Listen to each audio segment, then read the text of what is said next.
ক্রিকেটকে ডিসেন্ট্রালাইজ করতে যাচ্ছি এবং সব জায়গায় আমরা ছড়িয়ে দিতে যাচ্ছি। সেই ছড়িয়ে দেওয়ার একটা অন্যতম কারণ আজকে আমাদের এখানে আসা। টেস্ট ক্রিকেটে বাংলাদেশের 25 বছরের পথ চলা, স্পেশালি রজত জয়ন্তী উদযাপনে খুলনার পর এবার রাজশাহীর বিভাগীয় স্টেডিয়ামে বিশেষ উদ্যোগ নতুন বিসিবি সভাপতি ও টাইগারদের প্রথম টেস্ট সেঞ্চুরিয়ান আমিনুল ইসলাম বুলবুলের। দেশের ক্রিকেটের সর্বোচ্চ কর্তার আসনে বসে ক্রিকেটের বিকেন্দ্রীকরণ করার যে লক্ষ্য হাতে নিয়েছেন, সেজন্যই বিভাগীয় শহরগুলোতে ঘুরে ঘুরে টেস্ট মর্যাদা প্রাপ্তির 25 বছর বিশেষভাবে উদযাপন করছে বিসিবি। গ্রেটার রাজশাহী রিজনের মধ্যে আমরা প্রিমিয়ার লিগ চালু করব।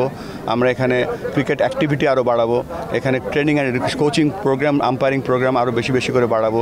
আর সবথেকে গুরুত্বপূর্ণ যেটা, এখানে অলরেডি আমাদের এজ গ্রুপের ক্রিকেট হয় এখানে 16 বছরের, 14 বছর, 18 বছরের, সেগুলোকে আমরা 2 দিনের ক্রিকেটে রূপান্তরিত করার চেষ্টা করব। ভবিষ্যৎ প্রজন্মের ক্রিকেটারদের অনুপ্রাণিত করতে অনূর্ধ্ব 12 ক্রিকেট উৎসব, পেসার ও স্পিনার হান্ট ও ছবি আঁকার প্রতিযোগিতার আয়োজন করা হয়। বিভিন্ন বয়সে শিশু কিশোররা এতে স্বতঃস্ফূর্তভাবে অংশ নেয়।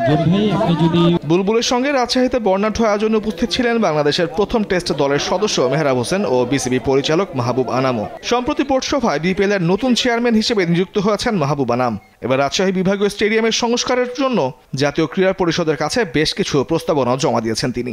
আশা করছেন খুব শীঘ্রই আন্তর্জাতিক ক্রিকেট সহ বিপিএল এর আসরও বসতে পারে এই রাজশাহী স্টেডিয়ামেই।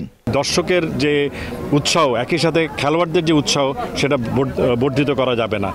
এই মাঠের আরেকটু আন্তর্জাতিক পর্যায়ে খেলা করার জন্য কিছু ফ্যাসিলিটির উন্নয়ন করা দরকার। সে ব্যাপারে আমরা ন্যাশনাল স্পোর্টস কাউন্সিলের সাথে আলাপ আলোচনা করেছি এবং আমরা একটা প্রস্তাবনা দিয়েছি।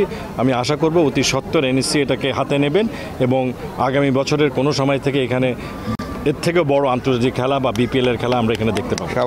এছাড়াও রাজশাহীতে ক্রিকেট কার্যক্রম আরও বৃদ্ধি করে পুরো বিভাগে ক্রিকেটের সার্বিক উন্নয়নের জন্য লিগ আয়োজন থেকে শুরু করে বয়সভিত্তিক ক্রিকেটটাও আলাদা গুরুত্ব দিবে এখন থেকে বিসিবি। তামিমুর রহমান, স্পোর্টস ডেস্ক, দেশ টিভি।